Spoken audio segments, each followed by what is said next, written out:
So, dito nga pa mga kalingap mga ka-EDSI, Beyonce naiinggit daw sa sahod ni Carla. So, yan po yung ating pag-uusapan po mamaya mga kalingap mga ka-EDSI. Pero bago po natin ipagpatuloy ang video ito sa mga bago pa lang po sa ating munting channel, huwag po natin kalimutang suportahan ng ama ng Kalingap Kuya Val Santos Matubang at Kalingap Rab.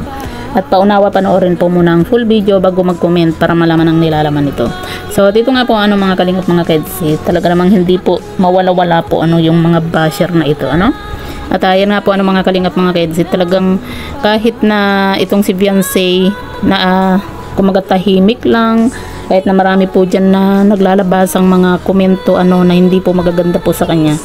Kumaga talagang yung mga basher na ito, gustong gusto po talaga nilang masira po itong si Beyonce. Alam naman po natin na itong si Beyonce at Carla ay magkaibigan po yan.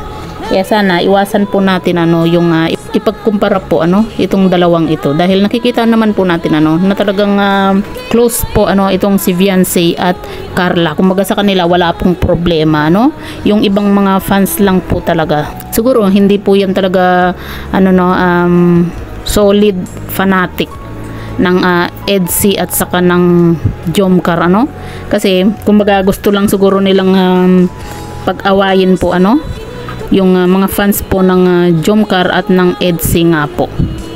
At yan nga po mga kalingap mga ka-EDSI, alam naman po natin nung nakaraan nga po na vlog nga po ni Kalingap Rab ay sumahod na nga po itong si Carla.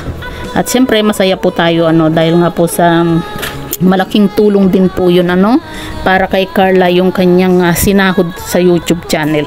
At yan nga po mga kalingap mga ka-EDSI, may mga nagsasabi nga po na itong si Beyonce daw po ay naiinggit po sa sahod po ni Carla.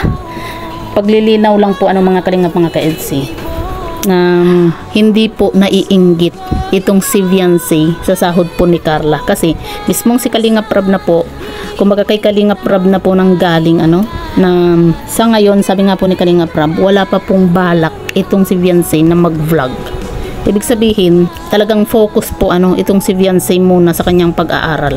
O diba, doon pa lang po talagang hindi na po kumaga wala pa po sa isip po ni Beyonce yung pag-vlog nga po. Kasi kung talagang ang iniisip po ni Beyonce yung kumita ng pera galing sa YouTube, ito sana tinatanggap na po niya yung mga ganyang pag-vlog, di ba? Dahil nga po si Kalingap Rab naman na po yung nagsasabi, 'di ba, na pwede naman pong mag-vlog po itong si Beyonce.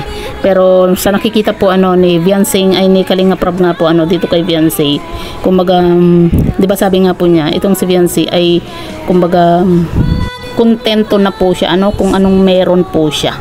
Kaya sa mga nagsasabi po na naiinggit po itong si Beyonce sa sahod po ni Carla, baka kayo po yung naiinggit, hindi po si Beyonce, dahil kayo po yung ngawa po ng ngawa na talagang wala nang ginawa kundi siraan itong si Beyonce nga po. So yan po mga kalingap mga ka-EDSI, po yung masasabi nga po ninyo dito sa mga basher na ito, kung saan pilit po nilang sinisira po yung pagkakaibigan po ni Beyonce at ni Carla.